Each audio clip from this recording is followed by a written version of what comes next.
आज वन बहाली कार्यक्रम के तहत संडे सत्संग में दी धरती पुत्र की टीम थी गाजीपुर के गोलाधरी गांव में। आप सभी लोग जानते हैं कि धरती पुत्र का लक्ष्य है 1000 पौधे 2025 के अंत तक लगाने का, और हम बढ़ते जा रहे हैं। आज लगेंगे कुल 14 छोटे बड़े पौधे, जिसमें आम, आंवला, अमरूद, जामुन तथा अन्य फलदार वृक्षों के पौधे होंगे। आइए कहानी बताते हैं।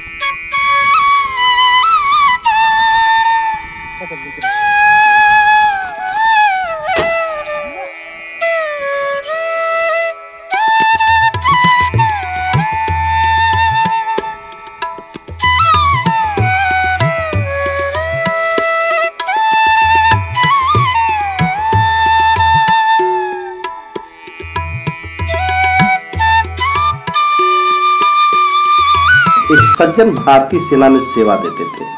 कभी लेह लद्दाख की ठंड, तो कभी कच्छ का रण, तो कभी जैसलमेर जैसी तपिश और भी बहुत दुर्गम जगह।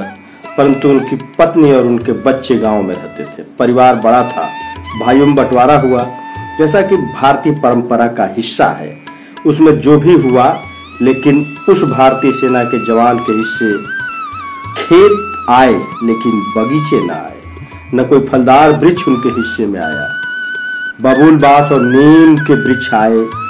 जब बांग्लादेश से युद्ध समाप्त हुआ तो सेना के जवान घर आए और आम और महुआ के पौधे लगाए और सुरक्षा मजबूत किए ताकि उनकी संतति को फल मिल सके। धीरे धीरे पौधे वृक्ष हुए, लेकिन ग्रामीण विकास को पंख लगा।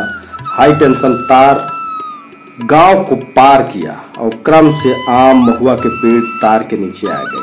लेकिन फल आना नहीं रुका। कुछ दिन बीता, सेना के जवान अपने पराक्रम, सेवा के गौरवशाली यादों के साथ देश की सीमाओं को सुरक्षित हाथों में सौंपते हुए सेवानिवृत्त हो गए। गांव आए उनके पोते हुए, परंतु उनके लगाए वृक्षों को विद्युत आघात लगा और आम के 3 वृक्ष और महुआ का 1 वृक्ष सूख गया, जलकर धू राख हो गया। अवशेष रुके पौधे के वहीं रहे। अभी भी वो जमीन वैसी ही है।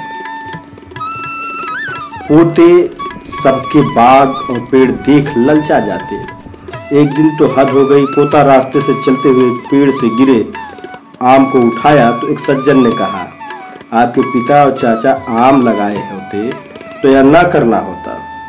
वह लड़का आम न खा सका, न रखा। आगे बढ़ते हुए एक दोस्त को आम थमा दिया और मन में संकल्प किया कि आम अब लगाकर ही खाऊंगा और अगली पीढ़ी को ये बात न सुननी पड़े। उसके लिए उस लड़के ने खूब पेड़ लगाए।